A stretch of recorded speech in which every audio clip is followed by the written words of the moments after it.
Cette année encore, les voitures de collection ont défilé à travers Paris sur le thème du cinéma. De Montmartre au quartier du Marais, plusieurs centaines d'automobiles de légende ont traversé la capitale. Françoise Desmarais et Christian Barthès les ont suivis. Un embouteillage le dimanche, rare et pour une fois précieux, car devant les yeux des passants, de merveilleuses mécaniques que le temps a épargnées. Plus de 700 engins surgis du passé sillonnent la capitale.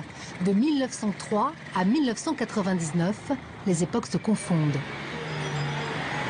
On roule différemment, on sent, les gens sont gentils avec vous, même les flics vous sourient, vous font des signes. Paris se métamorphose.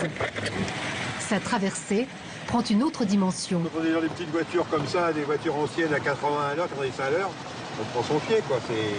Il faut conduire ça tranquillement. Bien sûr, le froid grippe un peu les moteurs. Mais les mécaniques sont incroyablement résistantes. Elle était un peu capricieuse ce matin, donc c'est plus une angoisse qu'un plaisir, mais voilà, ça fait partie du charme de la vieille auto. Des Panhard, des Citroën, des Porsche, des Peugeot, 65 marques parades. Certaines n'existent plus. Ça nous rappelle le vieux temps, le bon temps, celui où on avait le droit de faire plein de choses. Le temps des chamailleries sur la route des vacances, celui de l'enfance et de l'insouciance. Eh ben, on a tout l'inconfort des modernes, mais on prend beaucoup de plaisir à l'intérieur.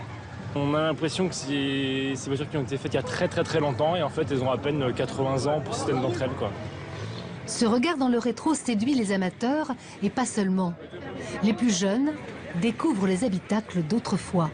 Les intérieurs de l'époque étaient certainement beaucoup plus jolis que ceux de maintenant. Il n'y avait pas de plastique à l'époque, c'était du chrome, de l'aluminium bouchonné, de l'acier, du bois. Starsky et Hutch font irruption pour que cette édition 2014 prenne au passage des allures cinématographiques. C'est une Porsche, celle de James Dean, la 2 chevaux du Cornio. Il y avait la DeLorean, Retour vers le futur. Des automobiles, symboles du génie humain, mécaniques, artisanales et bien sûr artistiques.